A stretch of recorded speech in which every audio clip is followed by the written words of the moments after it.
우리 앞뒤 좌우에 인사하겠습니다. 반갑습니다. 인사하겠습니다. 반갑습니다. 반갑습니다. 네네.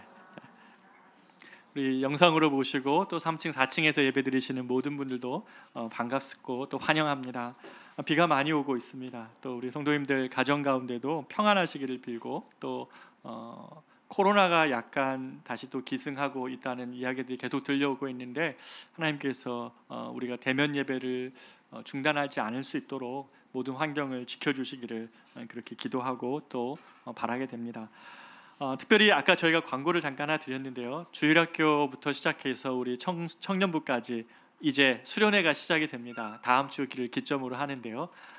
봉사자들이 좀 필요하고 또 이 특별한 요때가 생각해보면 일주일에 한 번 와서 1시간 아이들이 예배 드리는 것보다 압축적으로 이틀가량 이렇게 예배를 드리고 같이 활동하고 말씀을 듣는 이 시간 너무 중요한 것 같습니다. 왜냐하면 지난 2년간 수련회를 못했거든요. 우리 아이들이 너무 중요한 때를 그냥 흘려보냈기 때문에 이번 시간에 좀 그런 아이들이 하나님을 만나는 그런 시간 될 수 있도록 여러분들 많은 환경을 위하여서 기도해 주시고 또 도와주시기를 부탁을 드리겠습니다.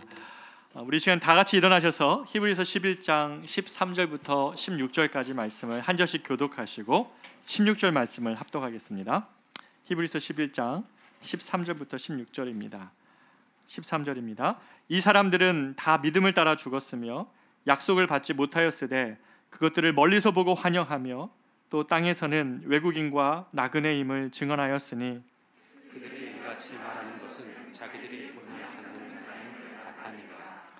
그들이 나온 바 본향을 생각하였더라면 돌아갈 기회가 있었으려니와 그들이 이제는 더 나은 본향을 사모하니 곧 하늘에 있는 것이라.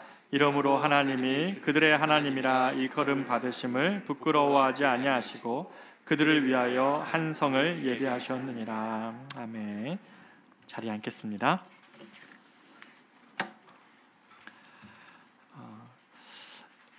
인생을 어떻게 생각하고 있느냐에 따라서 굉장히 우리는 삶에 대한 자세가 달라지는 것 같습니다. 천상병 시인은 인생이 소풍과 같이 잠시 왔다 가는 곳이라고 설명을 하기도 했고 또 어떤 이들은 고해의 연속이다. 인생은 끊임없이 고통이 밀려오는 그 바다를 직면하는 것이다. 이러고 얘기를 하기도 합니다. 성경은 뭐라 그럴까요? 성경은 우리 삶에 대해서 성경은 한 23가지 주제로 처음부터 끝까지 이렇게 관통하는 주제가 있다고 이야기를 하고 뭐 어떤 분은 30가지도 이야기하지만 그 중에 성경에 매우 중요한 주제가 하나가 있는데 그게 바로 순례라는 겁니다. 순례. 성경에 보면 출애굽한 이스라엘 백성이 가나안까지 가는 그 여정이 순례였고 바벨론 포로로 생활하던 이스라엘 백성이 종살이를 마치고 예루살렘으로 돌아가는 과정도 순례였습니다. 또 아브라함은 믿음으로 갈대아 우르를 떠나서 약속의 땅인 가나안으로 가는 과정도 순례였습니다. 오늘 본문 히브리서 기자는 이 믿음의 장이라고 하는 이 11장 오늘의 본문을 기록하면서 우리가 읽지는 않았지만 앞부분 역시 믿음의 선조들 아벨, 에녹, 노아, 아브라함, 사라, 다윗 여러 선지자들을 다 예로 들면서 그들의 삶의 특징을 이렇게 얘기합니다. 13절인데요. 이 사람들은 다 믿음을 따라 죽었으며 약속을 받지 못하였으되 그것들을 멀리서 보고 환영하며 또 땅에서는 외국인과 나그네임을 증언하였으니 이렇게 기록합니다. 자포자기하듯이 세상 살다가 아유 세상이 참 나그네 같은 삶이구나 이렇게 얘기한 게 아니고요.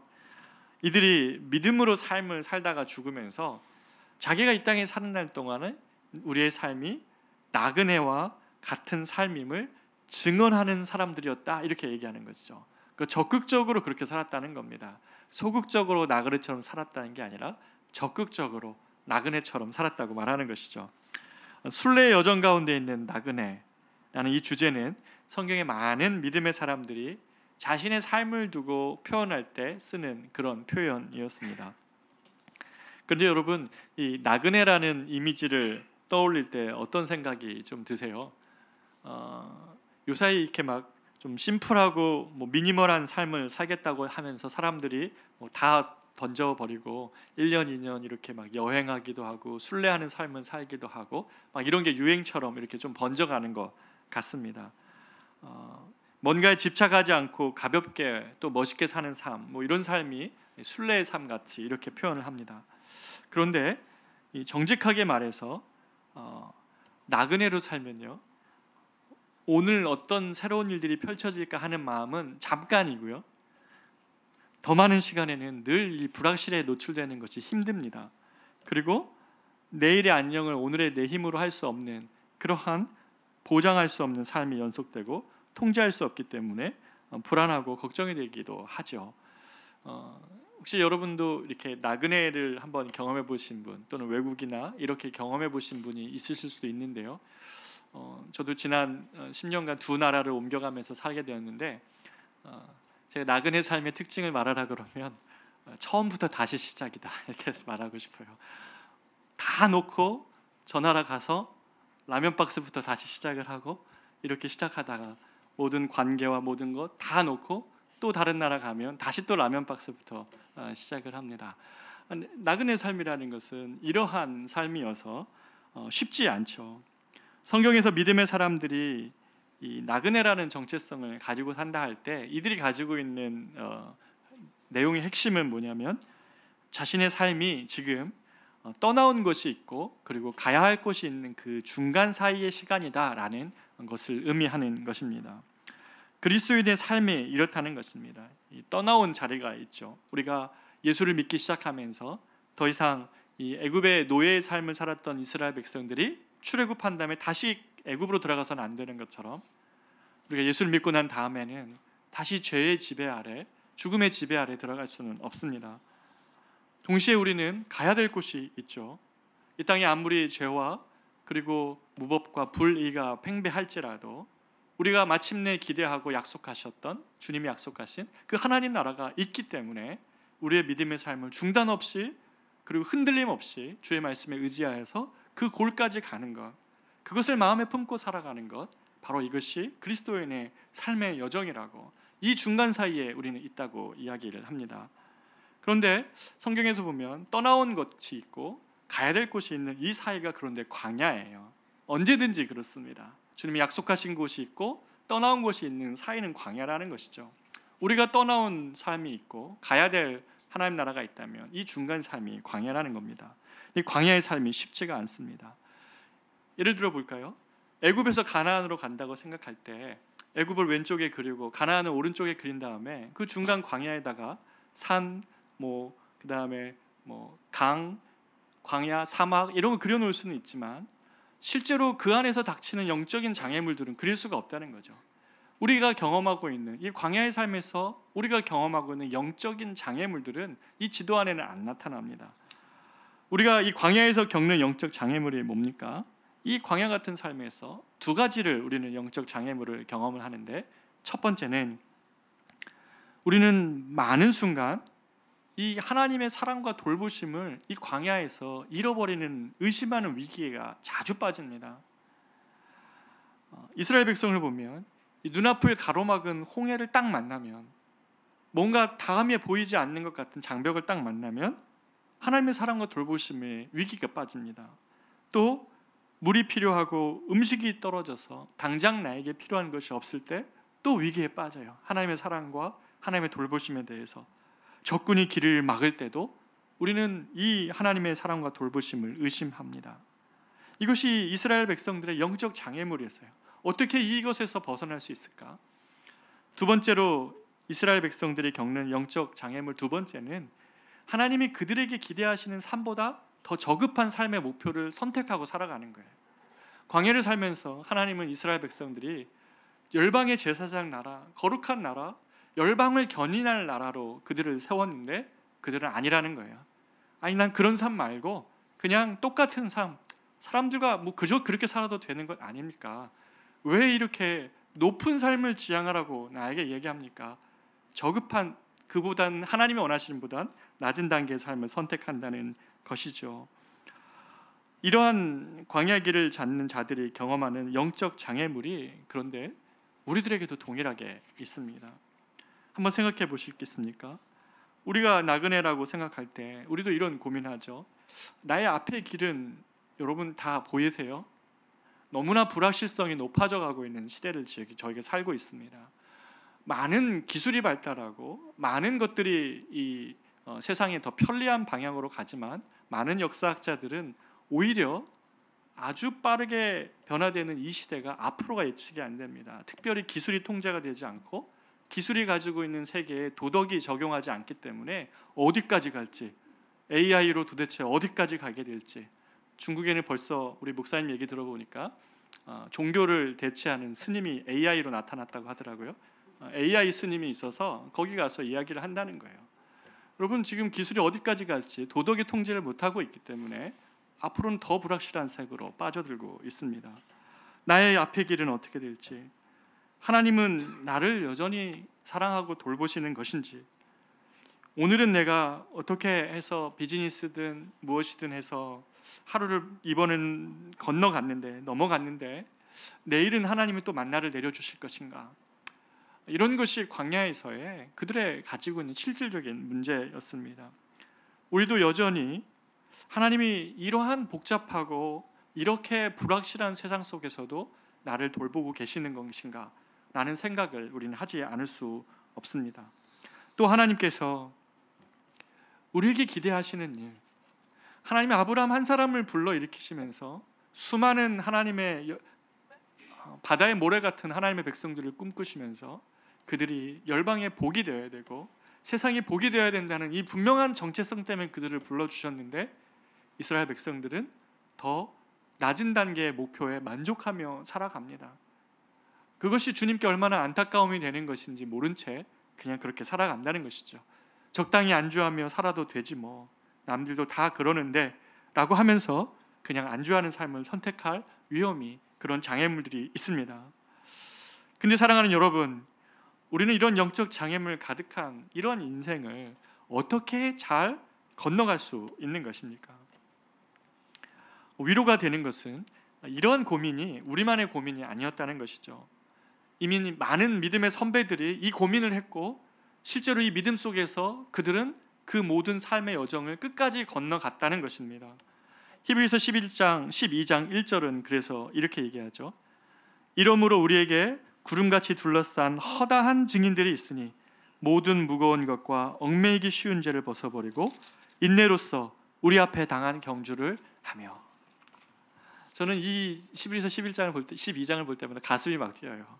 왜 그러냐면 제가 예전에 대학부를 제가 대학생으로 있을 때에 그 예배 제일 말미에 우리 대학생들에게 목사님이 막 하나님 나라를 위한 도전, 꿈들을 막 심어주면서 제일 마지막 고백이 찬양이 이거였어요. 이 찬양 혹시 아세요? 구름같이 허다한 예수의 증인들 있으니 모든 무거운 짐 얽매이기 쉬운 죄를 벗어버리라. 계속 부르고 싶은데 제가 정말 좋았어요. 왜냐하면 나 혼자가 아니구나. 우리의 믿음의 걸음을 똑같이 이런 제가 앞에 이야기했던 두 가지 영적인 장애물, 하나님의 사랑과 돌보심을 의심할 수밖에 없는 인생의 많은 문제들 앞에 서기도 하고, 동시에 우리에게 주신 하나님의 꿈들을 그냥 다 잃어버린 채 그 낮은 단계의 목표로 안주해버리는 우리 삶의 이 영적 장애물들을 극복하고 구름같이 허다한 믿음의 사람들이 먼저 건너갔다는 겁니다. 마치 이 표현은 히브리서 기자가 표현한 것은 이 그레코 로만 사회에서 올림픽 경기를 이분들이 다 알고 있었어요. 그래서 마지막 주자가 트랙을 돌면서 마지막 돌 때 수많은 관중들이 박수 쳐주는 것처럼 믿음의 증인들이 먼저 앞서가서 우리를 응원하고 있다라고 말한다는 것이죠. 그렇기 때문에 우리는 이 이스라엘의 역사에서, 그리고 우리 믿음의 선배들에서 이 광야를 어떻게 잘 건너갈 수 있었는가, 그들이 수도 없이 경험하고 있는 위기들, 그냥 하나님의 사랑과 돌보심을 잃어버린 채 그냥 냉랭한 가슴으로 사는 이것을 방치하지 않고, 또 그들에게 하나님이 기대하시는 삶의 목표들을 낮은 단계로 그냥 취하지 않고 그렇게 살아내려고 했던 그들은 도대체 무엇을 묵상했는가를 우리에게 보여줍니다. 첫 번째로 이 믿음의 선배들에게서 우리 보는 지혜와 믿음은, 첫 번째, 하나님의 백성은 이 광야를 지날 때 창조주 하나님을 묵상을 했습니다. 바벨론으로 끌려간 이 이스라엘 백성들, 주전 6세기의 일이죠. 이스라엘 백성들은 이 포로로 생활하면서, 이 나그네로 생활하면서 고국으로 너무 돌아가고 싶었어요. 그들이 있어야 될 것이 거기가 아니었기 때문에. 그러나 마음의 걸림돌이 하나 그들에게 탁 박혀 있었습니다. 두 가지 질문이었는데, 하나는 뭐냐면, 우리가 이렇게 패망하지 않았냐? 우리가 이렇게 실패했다면, 그리고 우리가 이렇게 오래 기다려야 된다면, 두 가지 문제인데, 하나는 하나님이 우리를 안 돌보신다, 하나님 우리를 잊어버렸거나 하나님이 우리를 버리셨다라는 그 질문이 그들 안에 가득했어요. 그리고 두 번째는, 하나님이 만약에 우리를 기억하신다 하더라도 이 바벨론의 마르둑, 이 신, 바벨론의 신에 비하면 힘이 약한 것 아닌가, 그렇기 때문에 우리를 구원하지 못하는 것 아닌가라는 이 두 가지 신학적인 고민이 있었어요. 이걸 우리 표현으로 해보면, 우리가 나그네로 이 땅을 살아가면서 하나님이 우리의 사정을 이렇게 몰라서, 우리의 상황과 형편을 몰라서 하나님이 우리를 잃어버렸거나 버려버리신 것 아닌가, 또는 하나님 당신은 교회 안에서는 내가 위로도 받고 그렇지만 나의 비즈니스 현장에서도 주님이 능력이 있습니까? 내 인생에서도 주님이 능력이 있습니까? 세상에서는 전혀 다른 논리를 가지고 살아가고자 하는 유혹이 우리 안에 있다는 것이죠. 하나님이 정말 그런 능력이 있으신 분이십니까? 라는 질문, 이 두 가지 질문이 그들에게 장애물이었습니다. 그런데 이스라엘 백성에게 하나님은 이사야를 통해서 그들이 이 질문 앞에서 헤매고 있을 때, 하나님이 이스라엘 백성들을 회복하기 위하여 이사야 40장부터 하나님의 회복의 장이 열리는데, 그 이사야 40장에 이렇게 이사야를 통해 그들에게 말씀하십니다. 우리 이사야 40장 26절 27절 말씀을 같이 한번 한 목소리로 읽어보겠습니다. 시작. 너는 눈을 높이 들어 누가 이 모든 것을 창조하였나 보라. 주께서는 수요대로 만상을 이끌어내시고 각각 그 이름을 부르시나니 그의 권세가 크고 그의 능력이 강함으로 하나도 빠짐이 없느니라. 야곱아 내가 어찌하여 말하며 이스라엘아 내가 어찌하여 이르기를 내 사정은 여호와께 숨겨졌으며 원통한 것은 내 하나님에게서 수리하심을 받지 못한다 하느냐. 여러분, 지금 주님이 뭐라고 말씀하세요? 우리의 삶 속에서 정말 내 사정을 알고 계신가요? 라고 그렇게 외치고, 주님이 나의 원통함을 도대체 알고 계십니까? 라고 그렇게 외칠 때 하늘 향해 소리치고 싶을 때가 우리 삶에 있죠. 그런데 이 말씀 안에서 인간의 상황이 하나님의 창조와 만나고 있는데, 아마 우리는 이런 원통함을 가질 때가 있습니다. 여기서 특별히 주님께서 나의 원통함을 수리하지 아니하시는 것 아닌가라는 이 말은 뭐냐면 법정 용어입니다. 우리가 법정에 무언가를 하도 억울해서 제출했는데 그 재판한 사람이 그 사건을 다루지도 않고 옆으로 그냥 치워놓는 거예요. 내가 하나님 앞에 하도 원통해서 알려드렸는데 하나님이 보시지도 않고 옆으로 놓은 것처럼 내 상황은 그렇게 된 것 아니냐고 하나님 향해 따져 묻는 내용이 바로 이겁니다. 어찌하며 그렇게 말하느냐라고 주님 말씀하시는데, 제가 예전에 뉴욕에서 사역을 했는데요, 뉴욕에 살 때 이런 결혼을 하신 가정이 있으세요. 시댁은 다 미국에서 오랫동안 오셔서 가족을 이루시고 다 거기 사시는데 아내 된 분만 한국에서 가신 거예요. 그래서 이 집사님이 거기 처녀 때 가셔서 계속 혼자 가족 없이 친가는 없이 살으셨는데, 제가 신방을 해보니까 노모를 모시고 계시는데 노모가 90이 훨씬 넘으셨어요. 그런데 20 몇 년간 어머님이 거의 20년 가까이 막 누워 계셨던 거세요. 그러니까 이분의 삶이라는 것은 없고 정말 그 미국 땅에 와서 계속 어머니를 모셨던, 정성껏 모셨어요. 그런데 이 집사님이 너무 힘들었어요. 왜 그러냐면 어머니를 왜 그렇게밖에 못 돌보냐는 이야기에서부터 나중에 어머님이 거동을 할 수가 없으니까 욕창이 생기실까 봐 이리 누리드리고 저리 누리드리고 막 계속 그렇게 하는, 하루 종일 그 일들을 하고 있음에도 불구하고 네가 어머니의 유산을 노리는 것 때문에 이렇게 열심히 한다고 듣고 네가 무언가 어머니의 연금을 노려서 이렇게 하는 거라는 이야기를 계속 들으시는 거예요. 아무도 이해받지 못하고 그 외딴 미국 땅에 와가지고 평생을 그렇게 사시다가 60이 훌쩍 넘으셨었어요. 이분이 이게 얼마나 힘들었는지, 유일하게 이분이 비는 시간이 수요 예배 시간이었거든요. 수요일 저녁에 잠깐 딸이 와서 할머니를 잠깐 봐주면 그때만 예배에서 왔다가 이제 가는 겁니다. 근데 이분을 신방했는데 이분이 그런 말이에요. 목사님, 제가 너무나 억울하고 너무나 원통하고 하나님이 나의 사정을 전혀 모르시는 것 같아서 집으로 가는 길에 굴다리가 하나 있거든요. 거기 기차가 이렇게 지나가요. 기차가 지나가는데 어디 밖에 가서는 한국말로 소리치면 잡혀갈까 봐 굴다리에서 기차가 지나갈 때마다 얘기했대요. 하나님, 당신 살아있냐고.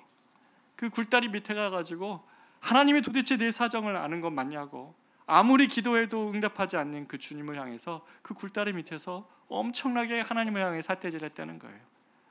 그러면서 이분이 그렇게 하고도 속이 안 풀리고 마음이 아파서 집에 들어와가지고 그럼 내가 한번 찬양을 한번 해보자 해서 찬양을 1장부터 끝까지 아는 찬양만 나오면 다 불러봤대요.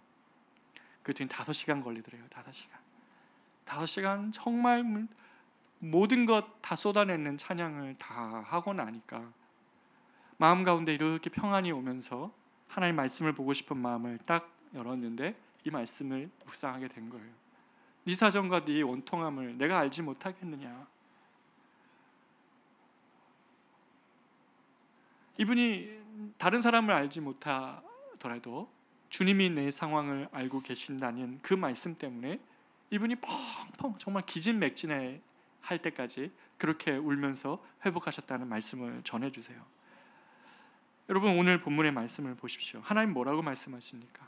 그렇게 하나님을 향하여 원망하고 있는 그 사람에게, 이스라엘 백성들에게 주님이 이렇게 이야기하시죠. 땅의 현실, 너는 눈을 높이 들어 누가 이 모든 것을 창조하였나 보라 라고 말씀하시면서 주께서 수요대로 만상을 이끌어내시고 각각 그 이름을 부르시나니 그의 권세가 크고 그의 능력이 강함으로 하나도 빠짐이 없느니라. 하늘에 보면 모든 하나님이 만드신 창조물들을 각각 그 수에 빠짐없이 각각 부르시고 각각 이름을 주시고 각각 돌보시고 계신다는 것을 네가 하늘을 보면 알 수 있듯이 내가 그렇다면 너에 대해서는 어떨 거라고 생각하느냐. 너야말로 나의 창조의 절정이고 너야말로 다른 피조물보다 나를 형상을 닮은 사람인데 내가 너를 어떻게 특별히 돌보지 않겠니? 라고 주님 말씀하신다는 것이죠. 정말 내 사정이 나에게 숨겨졌고 너의 원통함이 나에게 들리지 않았다고 생각하느냐? 라고 하나님은 이스라엘을 통해서 이스라엘 백성들에게 말씀하고 계시는 것입니다. 사랑하는 여러분, 하나님은 세상을 지으시고 그 세상을 다스리시는 분이십니다. 하나님이 세상을 다스리신다면 저와 여러분의 삶을 하나님이 돌보시지 않고 있다라는 생각을 하는 것은 우리들 마음 가운데 이미 많은 부분에 있어서 믿음의 삶에서 지금 무너져가고 있다는 사실입니다. 사랑하는 여러분, 이스라엘 백성도 똑같이 그럴 수 있었지만 그들이 이 세상을 보며 다시금 현실이 아니라 눈을 높이 들어 창조주 하나님을 바라볼 때 너희들의 사정을 내가 알지 못하지 않는다라고 말씀하시며 이 별과 이 하늘에 떠 있는 그 하나하나를 내가 지었다면 너희들도, 너의 이름도, 너의 상황도 내가 알고 또 듣고 또 함께하고 있다라고 주님은 말씀하시며 그들을 일으키셨습니다. 둘째로 하나님의 백성은 광야를 지날 때에 그들이 했던 두 번째 묵상은 십자가를 묵상을 했습니다. 이 광야를 살아갈 때 우리가 갖는 가장 큰 영적 도전은 뭐냐면 회의감입니다. 회의감. 가나안을 향해 열정으로 행군을 시작을 했는데 광야에서 그들은 금세 믿음을 잃고 회의가 찾아온 것입니다. 무리 중에 어떤 사람들은 애굽으로 다시 돌아가자고, 무슨 가나안까지 우리가 갈 게 있냐고, 거기에 뭐가 있다고 가냐고, 거기에는 우리가 적어도 출발했던 애굽에는 고기와 빵이 있었다. 그렇기 때문에 이런 회의가 들기 시작하면 우리의 믿음의 어떤 여정, 도전, 믿음의 삶들은 금세 회의와 불안에 빠지게 됩니다. 믿음의 이 여정에 있어서, 광야의 여정에 있어서 이 회의만큼 두려운 그런 감정은 없습니다. 그러면서 돌아가자라는 마음이 계속 그 안에 들어가는 것이죠. 그리스도인의 삶에도 마찬가지여서 이 회의가 현실로 올 때가 있습니다. 그리고 회의가 들면 마음에 절망과 불안감이 싹트게 됩니다. 하나님의 인도하심이 잘 느껴지지 않고 하나님의 존재도 느껴지지 않으며 하나님의 나를 이 세상 속에서 기억하신다고 그러한 말들은 너무나 이상적인 것처럼 보이는 때가 많이 있습니다. 사랑하는 여러분, 이 순간에 이런 회의가 우리 안에 찾아올 때 우리에게 필요한 것은 지식적 답이 아니에요. 성경은 지식적 답으로 우리의 믿음의 삶을 할 수 있다고, 끝까지 갈 수 있다고 말하지 않습니다. 회의하고 있는 사람에게 있어서 필요한 것은 바로 구체적으로 느낄 수 있는 하나님의 품과 사랑이라는 감정이에요. 우리는 특히 남자 성도들은 이 사랑이라는 감정이 믿음에 있어서 얼마나 중요한 건지 잃어버립니다. 그런데 예외 없이 모든 그리스도인들이 이 믿음의 여정의 삶을 걸어갈 때 그들의 지식으로 걸어가는 것이 아니라 하나님의 사랑의 힘, 그 하나님의 사랑을 회복했기 때문에 그들이 이 믿음의 여정을 걸어갈 수 있었던 것입니다. 믿음의 선배였던 이 마틴 루터가 많은 그리스도인들이 이 회의가 참으로 어려운 감정이라는 것을 인식하고 하나님의 사랑을 신뢰하는 것을 돕기 위해서 여러 방법을 그가 찾았는데, 마틴 루터가 이 회의하는 그리스도인들에게 주고자 했던, 또 그가 내린 결론이자 선택은 뭐였냐면 바로 십자가에서 고난 당하신 이 주님을 묵상하는 것, 십자가에 고난 당하신 주님을 깊이 묵상하는 것만이 그들이 이 회의라는 감정에서 빠져나와서 다시금 사랑함으로 그들의 믿음의 여정을 걸어갈 수 있게끔 한 능력이었다고 말을 합니다.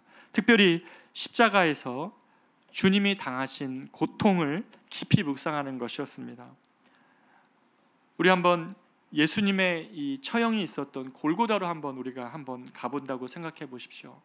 렘브란트는 자신이 이 골고다 십자가를 그리면서 이 골고다 십자가 그 아래 사람들 중에 한 명의 자기 얼굴을 그려놨어요. 왜 그랬을까요? 왜 자기 얼굴을 거기다 그려놨겠습니까? 이 믿음의 여정 속에서 자기가 잊고 싶지 않았던 것 하나는 그 십자가 앞에 서 있는 자기의 삶을 기억하고 싶어서 자기 얼굴을 그려놨다고 이야기합니다. 십자가에서 두 팔을 벌리고 십자가에 달리신 그리스도, 그 예수님은 다른 무엇 때문이 아니시죠. 십자가에 달리신 예수님은 우리를 위해서, 바로 우리를 위해 그 자리에 계시는 것입니다. 머리에 쓰신 가시 면류관이 살갗을 찌르고 그 찌른 살갗 속에서 피가 새어나와서 머리 위를 흘러내립니다. 손에는, 아니죠, 정확하게 말하면 손목입니다. 두 뼈 사이에 굵은 대못이 박히고 자신의 몸이 계속 처져가는 것을 그 십자가에 박힌 못으로 지탱해내가면서 옆구리에는 창에 찔려서 피와 물을 쏟아내시는 예수 그리스도. 이러한 처참한 현장 속에 사람들은 말합니다. 내려와라, 내려와라. 네가 만왕의 왕이고 구세주라면 넌 너 삶을 구원할 수 있지 않느냐, 너와 너 자신을 구원하라고 조롱합니다. 그러나 주님은 그 자리에 끝까지 남아서 우리를 구원하셨습니다. 우리를 향한 한없는 사랑을 보여주신 것이 바로 십자가이십니다. 우리의 죄를 대신 지시고 생명을 주시기 위해 주님은 말 그대로 모든 것을 내어주셨습니다. 왜 이런 일이 발생한 것입니까? 바로 우리 때문이고 우리를 위해서 주님이 그 일을 당하셨습니다. 의무가 아닌 자원하셔서 하셨던 일이었습니다. 왜냐하면 주님께 우리가 중요한 자들이고 주님이 우리를 그렇게 사랑하시기 때문입니다. 루터는 이렇게 얘기합니다. 십자가에 달리신 이 그리스도의 상처를 생각하면서 하나님에 대한 모든 회의를 치료하라고 말합니다. 여러분, 오늘날 기독교와 또 오늘날 우리 성도들의 문제가 뭡니까? 이 십자가의 사랑을, 십자가를 묵상하는 능력을 잃어버렸습니다. 십자가에서 주님이 어떤 고통을 당하셨고 어떤 피 흘림심을 당했는지 깊이 묵상하는 능력을 잃어버렸다는 것입니다. 십자가를 묵상하는 능력이 잃어버렸을 때에 우리는 어느 곳에서도 참다운 사랑을 발견할 수 없기 때문에 기독교 신앙이라는 것을 얕은 것과 대처합니다. 하나님의 사랑의 놀라움이 우리를 모든 것을 가능하게 하고 우리를 발목 잡았던 작은 돌뿌리 하나에도 넘어져 가고 있는 우리의 삶을 일으킬 수 있는 능력이 이 그리스도에서 십자가의 사랑 앞에 우리가 깊이 섰을 때입니다. 십자가의 사랑을 언제 여러분 묵상했습니까? 그 십자가 앞에서 언제 한번 몽롱아 울어봤습니까? 옛날에 수련회 때 한번 그랬습니까? 여러분의 신앙의 삶에서는 어떻습니까? 여러분이 지금 잃어버리고 있는 것이 그리스도 십자가에서 우리를 위하여 죽으신 그리스도의 사랑을 잃어버린 것 아닙니까? 저 역시 마찬가지였던 것 같아요. 지난 한 주 저도 아버지 장례 이후에 이상하게 지난주가 슬럼프였습니다.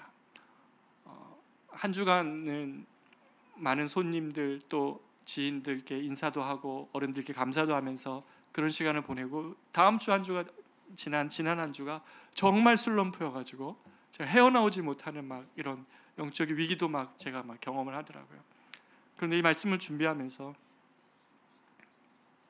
정말 다시 회복시키고 싶은 그 마음 하나가 있다면 하나님이 저에게 있어서는 저희 아버지를 끝까지 사랑하셨고 하나님이 우리 삶을 인도하고 계시고 이 십자가의 사랑으로 우리의 삶에 동행하고 계신다는 이 사실을 우리가 잃어버리면 그 어느 곳에서도 우리 삶을 일으킬 수 있는 능력과 그 소망은 없어지는 것이라고 고백하게 됩니다. 여러분은 언제 십자가를 깊이 묵상해 보셨어요? 언제 십자가 앞에서 울어보셨어요? 이것이 없어지면 기독교가 아니기 때문에, 이것이 없으면 그냥 선한 종교고 도덕적 종교로 전락하고 말기 때문에 십자가 앞에서 우리의 죄를 용서하시고 십자가 앞에서 우리를 향한 모든 사랑을 증명하신 이 그리스도의 이 사랑을 다시금 회복하시기를 부탁드리겠습니다. 손에 난 작은 상처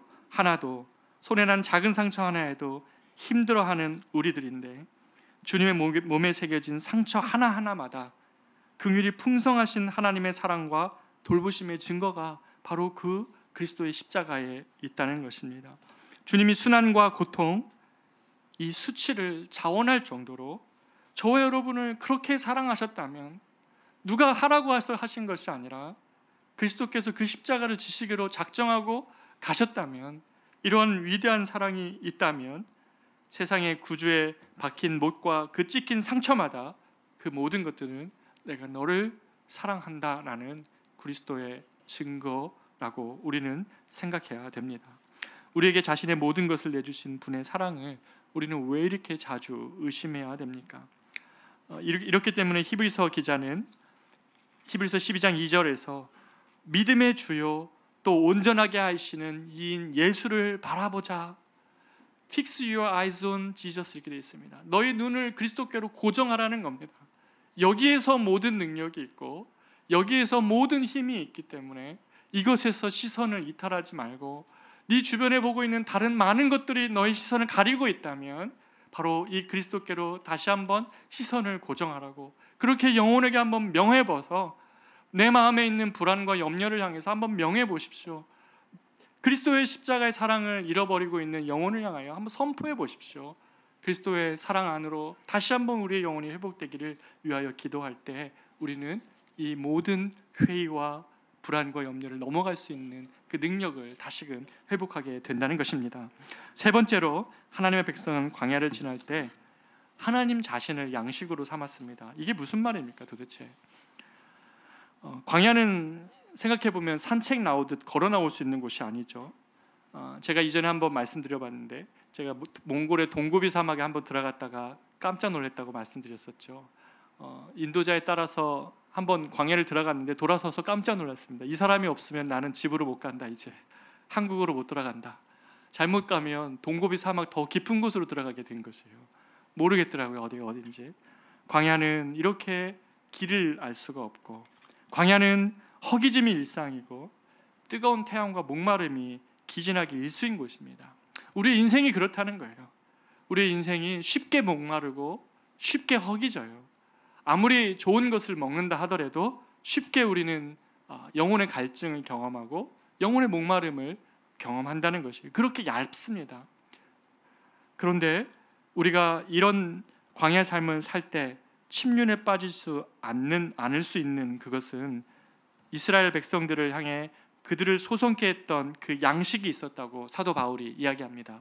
바로 고린도전서 10장 3절 4절인데요. 고린도전서 10장 3절 4절 다 같이 한번 읽어보겠습니다. 시작.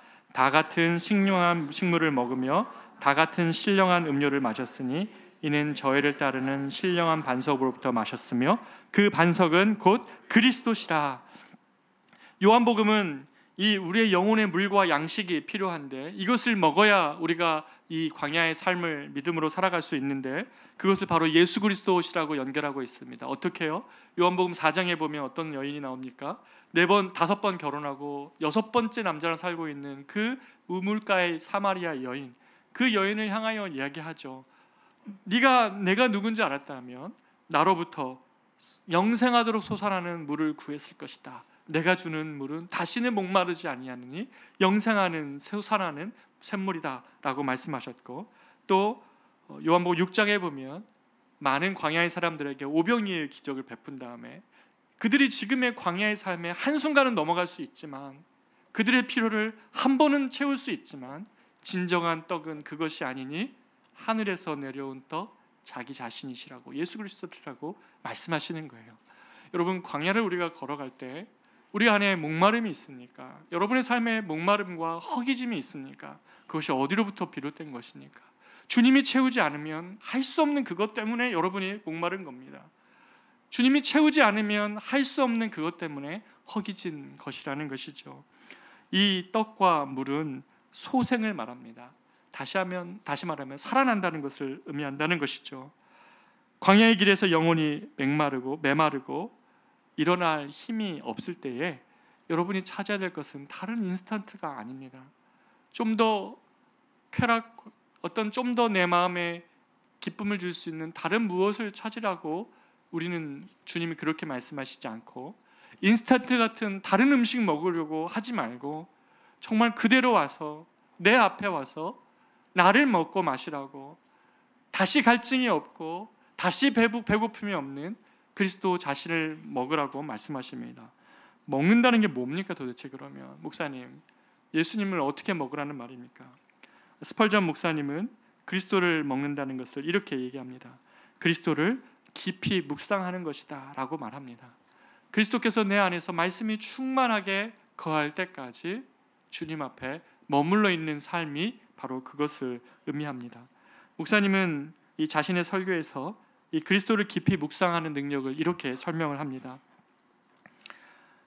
스펄전 목사님의 설교에서요, 그리스도를 묵상할 때 그 안에 모든 상처를 다스리는 유향이 있습니다.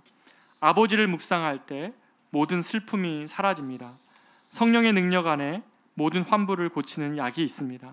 슬픔을 떨치고 싶습니까? 염려를 잊고 싶습니까? 가서 하나님의 심해에 빠지십시오. 광대하신 그분 안에 파묻히십시오. 그러면 소파에 누워 잘 쉰 것처럼 기력을 찾아 소생된 모습으로 나오는 것입니다. 경건하게 하나님을 묵상하는 만큼 영혼의 위안을 주고 시련의 바람을 잔잔케 하는 것은 없습니다 라고 선언을 합니다. 사랑하는 여러분, 우리의 영혼 안에 있는 이 얕음을 해결하기 위해서, 이 갈증을 해결하기 위해서 다른 것으로 여러분의 영혼을 채우지 마십시오. 인스턴트 같은 다른 것이 아니라 바로 그리스도 앞에 다시 나아가 그리스도를 깊이 묵상하고 그리스도를 먹고 마시는 이러한 묵상이 여러분에게 시작되기를 축복합니다. 그런데 이 묵상 가운데 놀라운 일이 한 가지가 발생을 하죠. 우리가 주님을 알고 싶어서 주님을 누리고자 주님 앞에 깊이 나가면 공통된 현상 한 가지를 경험을 하는데, 그것은 시편 139편 1절의 이 시인의 고백처럼 여호와여 주께서 나를 살펴보셨으므로 나를 아시나이다. 내가 주를 알고자 갔던 그 자리에 이미 사마리아 여인이 자기의 모든 과거를 주님이 알고 계셨다고 고백했던 것처럼, 이미 내가 주님이 나를 사정을 모른다고 생각하고 내가 혼자 있고 또는 내가 주님께서 버려졌다고 생각했던 그 모든 순간에도 주님이 나를 살펴보시고 나를 알고 계시는 주님, 나를 알고 계시는 주님, 나의 깊은 한숨을 알고 계시는 주님, 나의 염려와 걱정과 고민을 알고 계시는 그 이미 아시는 주님을 만나게 된다는 것이죠. 그래서 J.I. 패커라는 목사님은 이렇게 얘기합니다. 결국 가장 중요한 것은 내가 하나님을 안다는 사실이 아니라 바탕이 되는 더 큰 사실, 주님이 나를 아신다는 사실이다. 나는 그분의 손바닥에 새겨져 있다. 나는 그분 생각에서 떠나지 않는다. 쭉 가서 그분은 한순간도 내게서 눈을 떼지 않으며 내게서 관심이 떠나시지 않는다. 따라서 그분의 돌보심은 한시도 요동하지 않는다. 이것이 주님이 우리를 아신다는 것입니다. 사랑하는 여러분, 이 주님의 이 품과 주님의 이 우리를 잘 알고 계시는 이것, 내 이름을 알고 계시고 내 사정을 알고 계시고 나의 삶을 인도하고 가신다는 이 분명한 소망 안에서 흔들리지 않기 위하여서 우리는 이 주님을 깊이 묵상하는 것이 우리들 안에 시급히 회복되어야 될 과제입니다. 사랑하는 여러분이 여러 가지 삶의 문제의 돌부리에 걸려가지고 지금 회의를 하고 있거나 믿음이 흔들리고 있거나 아니면 그 사랑 안에서 멀어져 가고 있다면 우리가 오늘 이 묵상한 말씀처럼 만물을 그 이름대로 부르시며 어느 것 하나 빠짐없이 부르시는 주님, 십자가의 사랑 안에서 우리를 향하신 그 모든 상처 속에 우리를 향하여 사랑을 선포하시는 이 주님을 깊이 붙들고 묵상하는 저와 여러분 되시기를 축복합니다. 우리가 이 시간에 같이 한번 이 찬양 부르며 나아가기를 원하는데요, 내 이름 아시죠? 내 모든 생각도 아시는 이 주님, 이 주님을 우리가 이 시간에 같이 한번 찬양하며 주 앞에 기도하는 가운데 나가기를 원합니다. 나를 지으신 주님, 내 안에 계셔 처음부터 내 삶은 그의 손에 있었죠. 여러분의 삶을 한번 돌이키면서 주님이 나를 모른다고 생각하고 주님께 삿대질하며 하나님 정말 당신이 나를 아니하고 하늘을 향해 우리의 손가락질할 수 있지만 그 모든 시간을 지나고 나니 너의 사정이 내게 어찌 감추어지겠느냐, 너의 아픔이 내게 어찌게 감추어지겠느냐라고 얘기하며 내 이름을 아시고 너의 안고 섬을 아시고 내 마음에 있는 고통과 아픔을 아니 내 안에서 평강을 얻으라고 말씀하시는 이 주님의 품을, 우리는 이 사랑의 품을 경험해야 되고 회복해야 됩니다. 우리가 이 시간에 이 찬양으로 마치 기도하듯이 주님께 나아가기를 원합니다. 기도합니다. 찬양합니다. 나를 지으신 주님,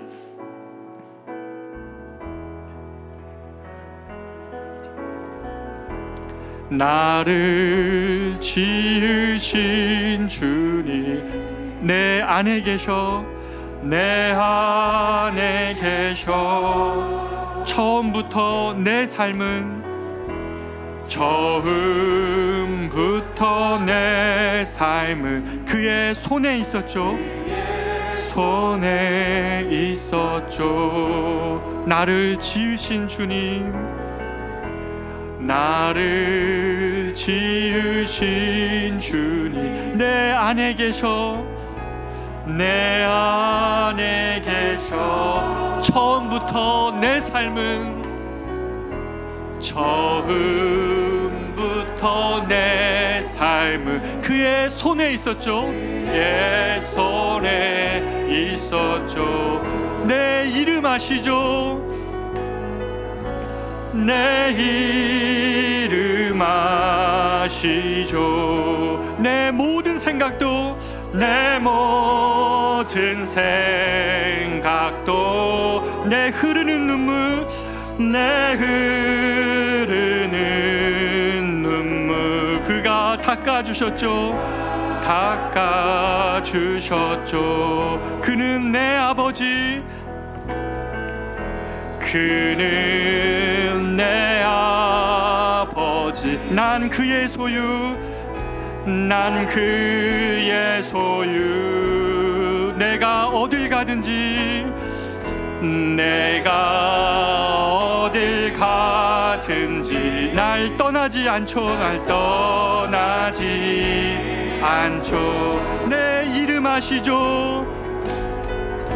내 이름 아시죠. 내 모든 생각도, 모든 생각도, 아바라 부를 때, 아바라 부를 때 그가 들으시죠. 들으시죠. 내 이름 아시죠? 내 이름 아시죠. 내 모든 생각도, 모든 모든 생각도 아바라 부를 때 아바라 부를 때 그가 들으시죠. 들으시죠. 사랑하는 여러분, 우리가 이 시간에 이 말씀에 정직하게 서서 한번 반응해 봅시다. 하나님이 이 이스라엘 백성들에게 했던 말과 동일한 질문으로 여러분에게 말하고 계시지 않습니까? 여러분도 하나님, 당신이 이 주일에 예배 드릴 때는 어떤지 모르지만 내 삶에서는 정말 능력이 있습니까? 주님이 정말 내 사정과 형편을 그렇게 세밀하게 알고 계신 것 맞습니까? 왜 내 사정은 주님께 이렇게 숨겨진 것만 같냐고 이렇게 말하고 있는 것 아닙니까? 우리가 너무 현실만 바라보는 것이라면 이 시간에 우리가 눈을 들어 주님의 말씀의 방법처럼 한번 저 하늘을 바라봤으면 좋겠습니다. 저 만물을 주님이 수요대로 부르시고 그 이름을 지으셨다면 저와 여러분의 이름도 아시고 안고 일어섬을 아시며 우리의 마음의 심중에 있는 고통도 주님이 너무 잘 아십니다. 우리가 주님이 말씀하시지 않아도 우리는 주님의 이미 십자가를 아는 사람들입니다.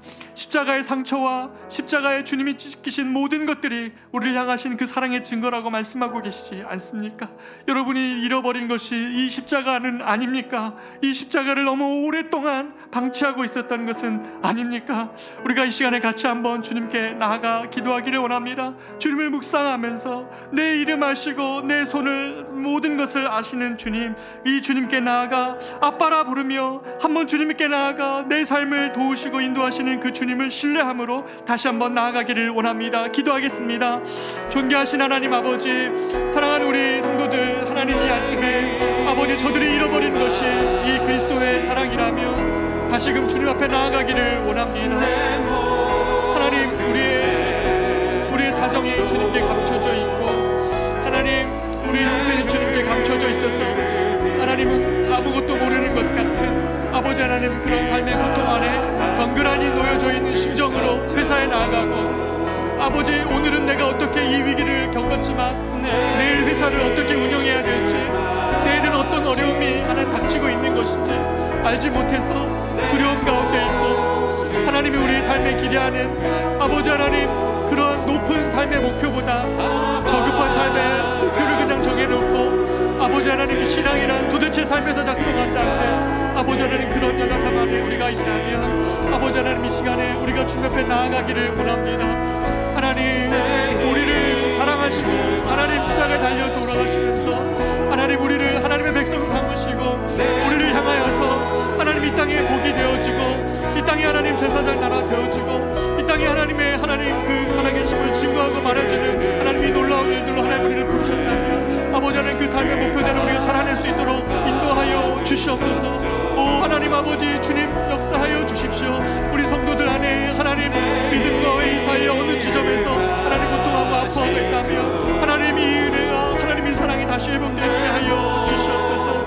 아버지 하나님, 정말 하나님 스펄전 목사님이 하나님 정말 기뻐하는 고민하였던 것처럼 우리 삶에 잃어버렸던 이 그리스도, 하나님이 그리스도의 사랑과 은혜를 다시 한번 우리 성도들이 회복해 주므로 인하여 아버지, 저들이 아버지 하나님 이 불안한 하나님 세상의 한복판에 살아가고 있지만 저들의 비즈니스 환경이나 저들의 자녀의 삶이나 저들의 하나님 모든 것들 하나님 잃어버렸던 하나님 그 소망 안에서 저들을 발견하는 것이 아니라 오 하나님 아버지, 이 사랑 안에서 우리를 아시고 우리를 하나님 돌보시고 우리를 이끌어가시며 하나님 역사하시고 그 주님의 은혜 안에서 하나님 저들의 삶이 다시 한번 힘을 얻고 일어날 수 있도록 인도하여 주시옵소서. 영혼의 피곤한 무릎들 아버지 하나님, 그 양식이 하나님 어느덧고 영혼의 양식을 잃어버리고 영혼의 갈증 안에서 하나님 여전히 하나님 무엇을 해도 만족하고 잃어버렸던 성도들이 있다면 아버지 하나님 그리스도의 사랑 안으로 다시 한번 들어가게 하시고 저들을 향하신 하나님의 높은 부르심 안에서 다시금 힘을 얻고 살아낼 수 있도록 주님 인도하여 주시옵소서. 주님 인도하여 주시옵소서. 오 하나님 역사하소서. 주님 인도하소서. 주님 내 이름 아시죠? 내 이름 아시죠? 내 모든 생각도 내 모든 생각도 아바라 부를 때 아바라 부를 때 그가 들으시죠.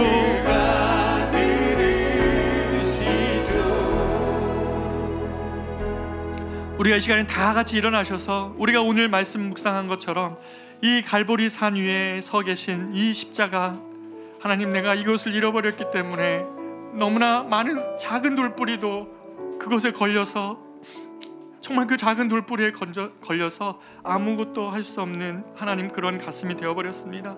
주님, 다시금 이 십자가, 갈보리 산 위에 높이 서 계신 이 십자가의 사랑을 다시 회복하기를 원하는 마음으로 이 찬양 부르도록 하겠습니다.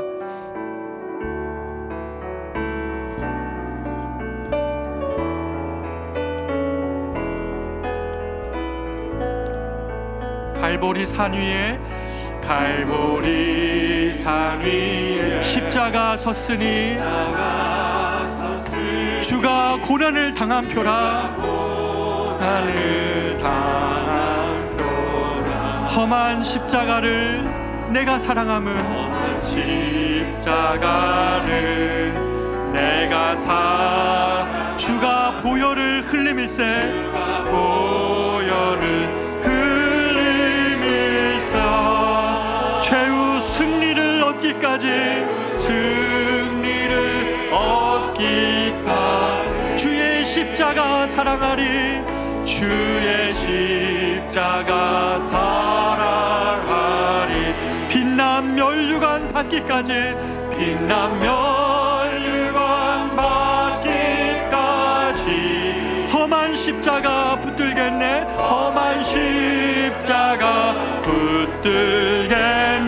최후 승리를 얻기까지, 최후 승리를 얻기까지 주의 십자가 사랑하리.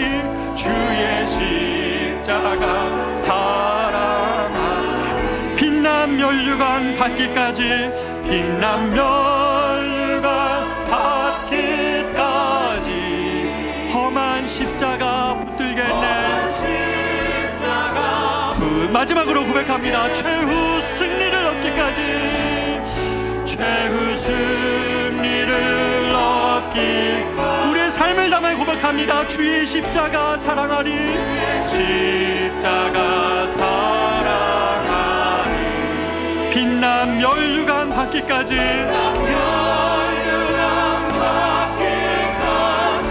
험한 십자가 붙들겠네.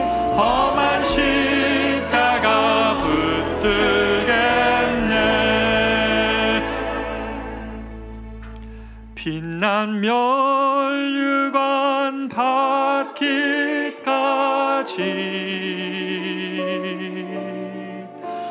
험한 십자가 붙들겠네.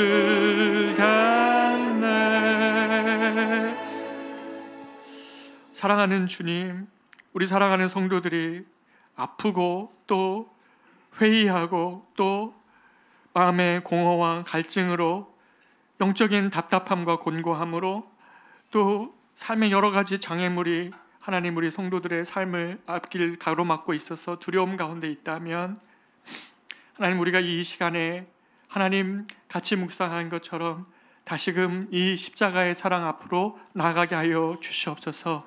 이것 외에 믿음의 선배들이 그들의 안에서 일어나는 회의와 그들의 안에서 나오는 두려움과 염려를 이긴 방법이 없기에 우리도 다시 이 길로 가기를 원합니다. 사랑하는 주님, 우리가 다시 이 삶에서 염려가 닥쳐올 때에, 그리고 내 삶이 불안할 때에, 그리고 하나님 정말 여러 가지 곤고함으로 영적인 무기력함에 빠질 때에 다시금 이번 한 주 우리 성도들이 이 십자가 앞으로 나아가 그리스도 사랑 안에서 넉넉히 우리 삶을 이기는 그것이 무엇인지를 경험케 하여 주시옵소서. 그렇게 하실 주님을 기대하옵고, 이제는 우리 구주 예수 그리스도의 은혜와 하나님의 말로 다 할 수 없는 사랑하심과 성령님의 인도 보호 교통 충만하심이 창조주 주님을 묵상하며 그리스도의 십자가 아래로 들어가고 그리스도를 깊이 묵상하기로 결정하는 사랑하는 모든 성도들의 삶과 가정과 일터 위에 이제로부터 영원토록 함께 있을지어다. 아멘.